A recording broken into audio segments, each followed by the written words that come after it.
Assalamualaikum warahmatullahi wabarakatuh. Nama saya Raihan Adam Pratama, nomor absen 6. Di sini saya akan mempresentasikan tentang agil. Oke. Eh, yang pertama, pengertian dari agil itu. Agil adalah metodologi perkembangan perangkat lunak yang didasarkan pengembang sistem jangka pendek yang memerlukan adaptasi cepat dari pengembang terhadap perubahan dalam bentuk apapun. Agil ini bersifat cepat, ringan, bebas bergerak, dan waspada. Sehingga saat membuat perangkat lunak menggunakan agil, diperlukan inovasi dan responsibility yang baik antara tim pengembang dan klien agar perangkat lunak yang dihasilkan bagus. Di agil ini merupakan metode pengembangan aplikasi secara iterasi, dan setiap iterasinya itu memproses suatu sistem atau fitur yang berbeda dari aplikasi yang sedang dikembangkan. Jadi pada dasarnya agil ini merupakan metode pengembangan dengan memecah beberapa bagian dari aplikasi tersebut dan dikembangkan secara terpisah dengan penentuan secara otomatis. Jadi itu di agil ini walaupun terdapat kesalahan ataupun perbaikan, maka akan tidak terlalu berat dikarenakan sudah terbagi menjadi beberapa bagian dan hanya perlu memperbaiki bagian yang salah itu. Yang selanjutnya itu saya akan menjelaskan value of agil atau nilai dari agilnya itu tersendiri.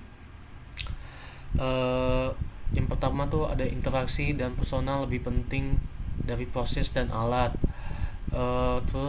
Perangkat lunak yang berfungsi lebih penting daripada dokumentasi lengkap. Terus adanya kolaborasi dengan klien lebih penting daripada negosiasi kontrak. Selanjutnya respon terhadap perubahan lebih penting daripada mengikuti rencana. Oke, selanjutnya prinsip dari agil ini, pertama prioritas utama itu kepuasan klien. Terus menerima perubahan kebutuhan sekalipun dia pengembang. Itu penyerahan hasil software dalam hitungan waktu beberapa minggu sampai beberapa bulan. Pihak bisnis dan pengembang harus bekerja sama setiap hari selama pengembangan berjalan. 5 membangun proyek di lingkungan orang-orang yang bermotivasi tinggi, yang bekerja dalam lingkungan yang mendukung dan dipercaya untuk dapat menyelesaikan proyek. 6 itu komunikasi dengan berhadapan langsung adalah komunikasi yang efektif dan efisien. Yang keenam tuh komunikasi dengan selanjutnya tuh software yang berfungsi adalah ukuran utama dari kemajuan proyek. Yaitu selanjutnya dukungan yang stabil dari sponsor, pembangun dan pengguna yang diperlukan untuk menjaga perkembangan yang berkesinambungan. 10 kesederhanaan itu penting. Selanjutnya arsitektur, kebutuhan dan desain bagus muncul dari tim yang mengatur dirinya sendiri. Selanjutnya yang terakhir tuh secara periodik tim evaluasi diri dan mencari cara lebih efektif dan segera melakukannya. Di sini ada keuntungannya agil, yaitu persistent software deliver, yaitu atau pengiriman perangkat lunak yang persisten. Terus selanjutnya adalah meningkatkan kepuasan klien atau stakeholder, memeriksa dan selalu beradaptasi, selalu ramah dalam perubahan di setiap waktu atau stage. Selanjutnya ada desain itu lebih utama dan selalu ada interaksi di setiap harinya. Selanjutnya tuh ada implementasi agil. Dari agil ini banyak frameworknya seperti Scrum, Extreme Programming, Lean, Kanban, dan Crystal. Oke, yang pertama saya akan menjelaskan Scrum itu. Di Scrum itu adalah iteratif dan pengembangan perangkat lunak, kerangka kerja tambahan tangkas untuk proyek-proyek perangkat lunak dan mengelola produk atau pengembangan aplikasi. Fokusnya adalah pada strategi pengembangan produk fleksibel holistik, di mana tim pengembang bekerja sebagai sebuah unit untuk mencapai tujuan bersama, sebagai lawan dari pendekatan tradisional beruntun. Di implementasi Scrum ini terdapat peran atau role. Yang pertama ada product owner. Produk owner ini biasanya merupakan orang yang dianggap paling penting dari sebuah project. Bagian dari tanggung jawab pemilik produk adalah memiliki visi tentang apa yang ingin dibuat dan menyampaikan visi itu kepada timnya. Yang selanjutnya itu ada Master Scrum yaitu memastikan prosedur diikuti dan memastikan semua berjalan lancar dan melindungi tim dari gangguan. Master Scrum berbeda dari manajer project tradisional dalam banyak hal, termasuk peran ini tidak memberikan arahan sehari-hari kepada tim dan tidak memberikan tugas kepada individunya. Yang selanjutnya tuh ada tim Scrum yaitu tim yang bisa mengatur pekerjaan mereka sendiri dan merupakan sebuah tim yang lintas fungsional. Membernya tim akan melakukan analisis, implementasi, rancangan pengujian, dan lain-lainnya. Ini tuh tahapan dari Scrum itu sendiri. Saya jelaskan. Yang pertama ada produk backlog. Produk backlog adalah daftar urutan dari semua yang perlu ada di dalam produk dan merupakan sumber utama dari daftar kebutuhan untuk semua perubahan yang perlu dilakukan terhadap produk. Selanjutnya ada sprint. Di Scrum, pekerjaan dilakukan dalam iterasi atau siklus hingga bulan kalender yang disebut sprint itu. Terus ada yang namanya sprint planning. Backlog produk dapat mewakili banyak minggu atau bulan kerja yang jauh lebih banyak daripada yang dapat diselesaikan dalam satu atau sprint pendek. Ada selanjutnya sprint backlog, itu merupakan iterasi yang sudah dijabarkan oleh product owner pada tahap sprint planning dan tim yang mengeksekusinya. Selanjutnya Daily Scrum. Daily Scrum adalah sebuah meeting singkat yang diadakan oleh tim untuk mendiskusikan tentang sprint backlog yang mereka jalankan, seperti apa yang ingin dilakukan besok, apa kendala, dan sebagainya.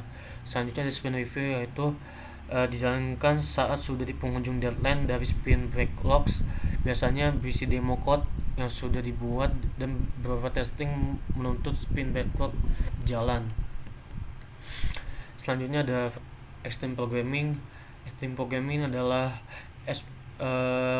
metodologi yang ringan untuk tim yang kecil ataupun medium dalam mengembangkan perangkat lunak untuk memenuhi kebutuhan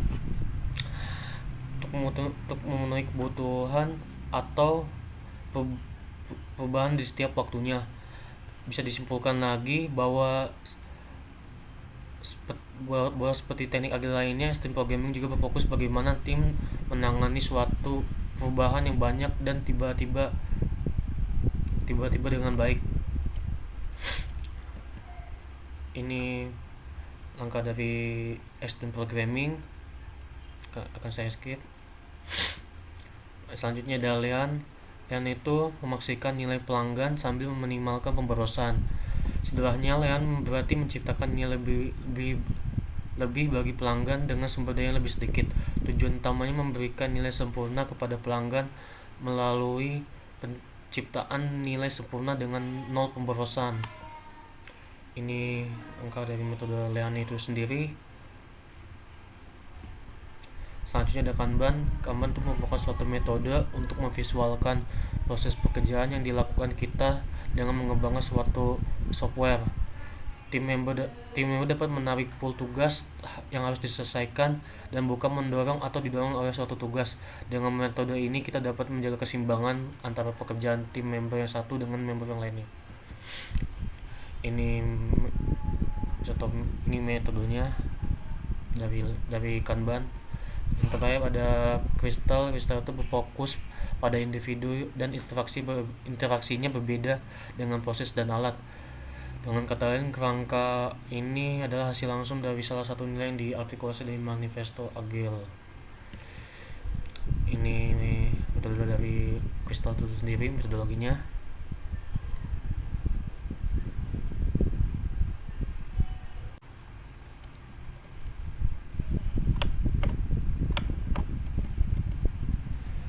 Selanjutnya ada perbedaan antara Agile dan ERD.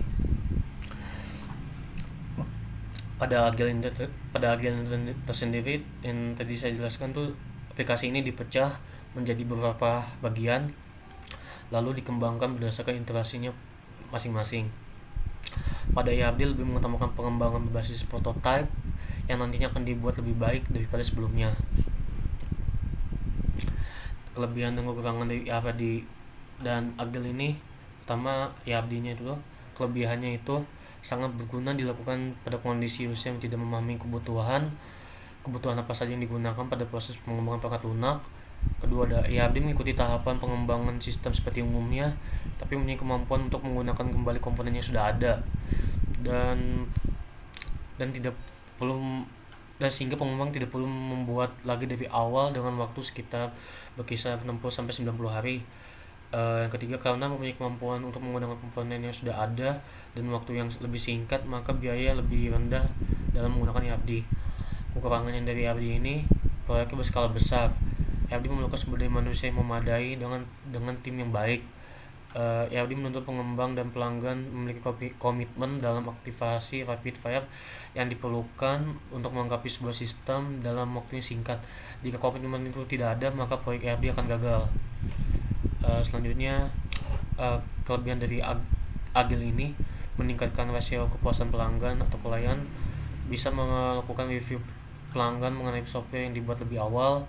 3. Mengurangi risiko kegagalan implementasi software dari segi non teknis. 4.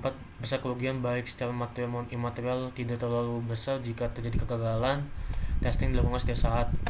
Kekurangan dari Agile ini, total lama pengembangan menjadi lebih lama, meningkatkan risiko kesalahan teknis. Yang ketiga, proses pengembangan menjadi agak kurang terorganisir. Oke, sekian presentasi saya mengenai Agile ini.